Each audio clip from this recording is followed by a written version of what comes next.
Iran की missile का निशाना अचानक इतना सटीक कैसे हो गया?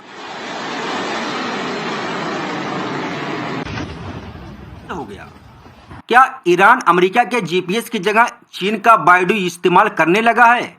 हम इस वीडियो में इसी पर बात करेंगे, लेकिन इससे पहले मिडिल ईस्ट से आने वाली कुछ बड़ी खबरों को सुन लीजिए। अस्सलाम वालेकुम, जय हिंद, जय उत्तर प्रदेश। मैं रियाज अहमद, उत्तर प्रदेश से आप देख रहे हैं ईरान अमेरिका जंग की खबरें। खबर है कि इराक के अल्फाव बंदरगाह के पास 2 विदेशी तेल टैंकरों पर हमला हुआ। विस्फोटक नाव से हुए इस हमले में जहाजों में आग लग गई और इलाके में हड़कंप मच गया। तेल टैंकर हमले में एक क्रू सदस्य की मौत की पुष्टि हुई है, जबकि 38 नाविकों को बचा लिया गया। बाकी की तलाश जारी है। इराकी अधिकारियों का दावा है कि हमले के पीछे ईरानी विस्फोटक नावें थी। शुरुआत जांच में ये बड़ा शक सामने आया है। दूसरी तरफ ईरान के राष्ट्रपति ने जंग खत्म करने के लिए 3 बड़ी शर्तें रख दी हैं। तेहरान चाहता है उसके अधिकार माने जाएं, मुआवजा दिया जाए और सुरक्षा की गारंटी मिले। अगली खबर ये है कि खाड़ी में मिसाइल और ड्रोन हमले की लहर देखी गई। कई देशों की एयर डिफेंस ने हमलों को रोकने का दावा किया है। कुवैत, सऊदी अरब, कतर और यूएई ने कई ड्रोन और मिसाइलें गिराई हैं। खाड़ी का पूरा इलाका हाई अलर्ट पर है।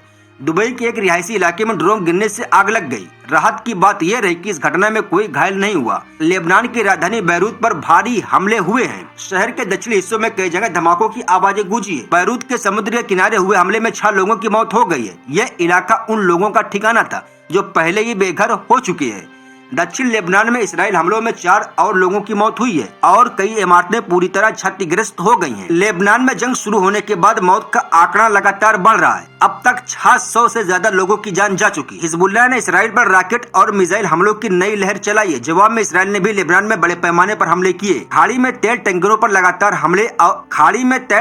लगातार हमले से वैश्विक बाजार में घबराहट है। ईरान ने चेतावनी दी है कि तेल की कीमत $200 प्रति बैरल तक जा सकती। युद्ध बढ़ा तो वैश्विक अर्थव्यवस्था पर भारी असर पड़ सकता है। अमेरिका ने तेल टैंकरों की सुरक्षा का भरोसा दिया है। वाशिंगटन का कहना है कि समुद्री रास्तों की रक्षा की जाएगी। दुनिया का अहम समुद्री रास्ता हॉर्मुज तनाव के केंद्र में है। यहाँ से दुनिया का लगभग 20% तेल गुजरता है। तेल बाजार में उथल पुथल के बीच अंतर्राष्ट्रीय एजेंसियां सक्रिय हो गई हैं। ऊर्जा संकट से बचने के लिए बड़े पैमाने पर कदम उठाए जा रहे हैं। अंतर्राष्ट्रीय ऊर्जा एजेंसी ने 400 मिलियन बैरल तेल जारी करने का फैसला किया है। ये इतिहास का सबसे बड़ा आपातकालीन तेल रिलीज माना जाता है। जंग के बीच साइबर युद्ध का नया मोर्चा भी खुल गया है। ईरान से जुड़े हैकरों ने मेडिकल कंपनी पर हमला किया। हैकर्स का दावा है कि कंपनी का भारी डेटा चुरा लिया है। इसे ईरान पर हुए हमलों का बदला बताया जा रहा है। ईरान ने कहा कि वह लंबे युद्ध के लिए तैयार है। तेहरान का दावा है कि ये लड़ाई दुनिया की अर्थव्यवस्था को हिला सकती है। दूसरी तरफ अमेरिकी राष्ट्रपति ने कहा है कि जंग लगभग जीत ली गई है। हालांकि विशेषज्ञ अभी भी हालात को बेहद गंभीर मान रहे हैं। खाड़ी में जहाजों पर हमलों से वैश्विक बाजार भी प्रभावित हो रहा है। कई कंपनियां जहाज भेजने से हिचक रही हैं। मिडिल ईस्ट की यह जंग अब क्षेत्रीय संघर्ष का रूप लेती दिख रही है। कई देश सीधे या परोक्ष रूप से इसमें शामिल हो रहे हैं। तेल, जहाज और समुद्री रास्ते इस जंग के सबसे बड़े केंद्र बन गए हैं। पूरी दुनिया की नजर अब खाड़ी के हालात पर है। सबसे बड़ा सवाल यही है, क्या ये जंग और फैलने वाली है या कूटनीति के जरिए जल्द कोई समाधान निकल पाएगा? खैर, बात करते हैं ईरान की मिसाइल की सटीकता की। आखिर कैसे अचानक ईरान की मिसाइल इतने सटीक तरीके से अपने निशाने पर लग रही है? दुनिया के कुछ विशेषज्ञों का मानना है ईरान अब अमेरिका के जीपीएस के बजाय चीन का बायडू इस्तेमाल कर रहा है। मिडिल ईस्ट में चल रही जंग के बीच एक बड़ा सवाल उठ खड़ा हुआ है। क्या ईरान अब अमेरिका के जीपीएस की जगह चीन के satellite navigation system Baidu navigation satellite system का इस्तेमाल कर रहा है? कुछ सुरक्षा विशेषज्ञों का कहना है कि ईरान के मिसाइल हमलों की सटीकता अचानक बढ़ गई है। इसके पीछे यही चीनी सिस्टम हो सकता है। फ्रांस की खुफिया एजेंसी के पूर्व अधिकारी एलियन जूलियट ने कहा कि हाल के महीनों में ईरानी मिसाइलें पहले के मुकाबले कहीं ज्यादा सटीक निशाना लगा रही हैं। इसलिए ये शक पैदा हुआ है कि ईरान को चीन के बायडू सिस्टम की मदद मिल रही है। बायडू चीन का अपना सैटेलाइट नेविगेशन सिस्टम है, जिसे 2020 में पूरी तरह दुनिया के लिए चालू किया गया। इसे अमेरिका के जीपीएस का बड़ा मुकाबला माना जाता है। जहां अमेरिका के जीपीएस में करीब 24 सैटेलाइट काम करते हैं, वहीं बायडू में लगभग 45 से ज्यादा सैटेलाइट शामिल हैं, जिससे इसकी कवरेज और सटीकता काफी मजबूत मानी जाती है। ये सिस्टम सैटेलाइट से भेजे गए समय के सिग्नल के जरिए जमीन पर मौजूद रिसीवर को उसकी सही लोकेशन बताता है। आम इस्तेमाल में इसकी सटीकता लगभग 5 से 10 मीटर होती है, लेकिन सैन्य इस्तेमाल में ये और ज्यादा सटीक हो सकती है। ईरान और चीन की तकनीकी साझेदारी।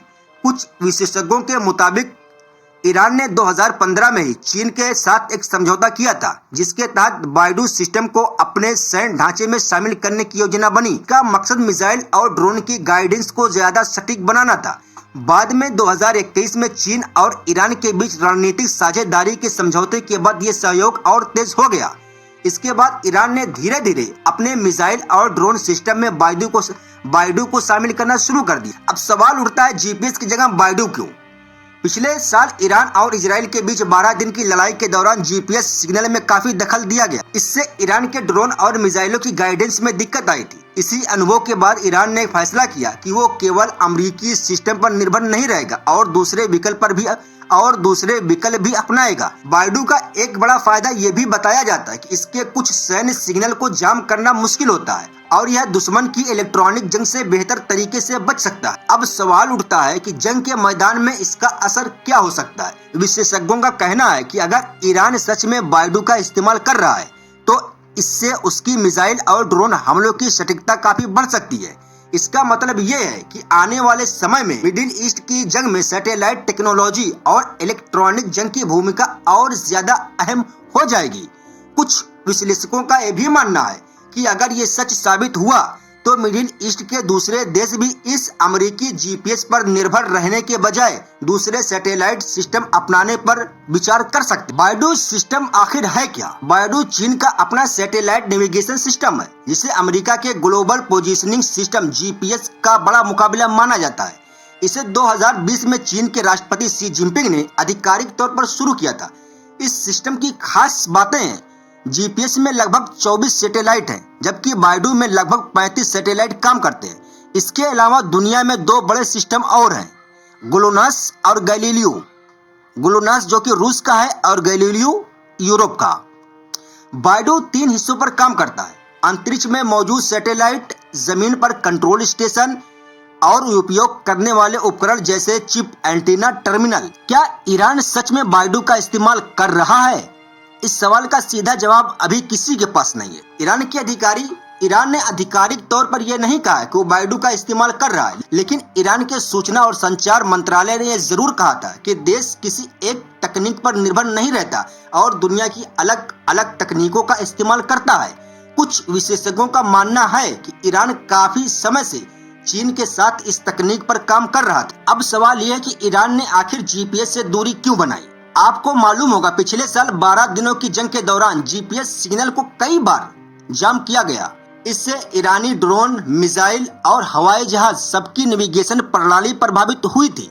इसी अनुभव के बाद ईरान ने तेजी से बायडू सिस्टम की तरफ रुख किया। सैन्य विश्लेषक एलिजा मैग्नियर के मुताबिक पहले ईरान की मिसाइल मुख्य रूप से इंटरनल नेविगेशन सिस्टम पर निर्भर थी। इस सिस्टम में जायरोस्कोप, एक्सेलेरोमीटर जैसे सेंसर से मिसाइल अपनी दिशा तय करती है, लेकिन इसमें एक बड़ी समस्या होती है। समय के साथ छोटी छोटी गलतियां बढ़ती जाती हैं और निशाना कम सटीक हो जाता है। सैटेलाइट नेविगेशन इस समस्या को ठीक कर देते हैं।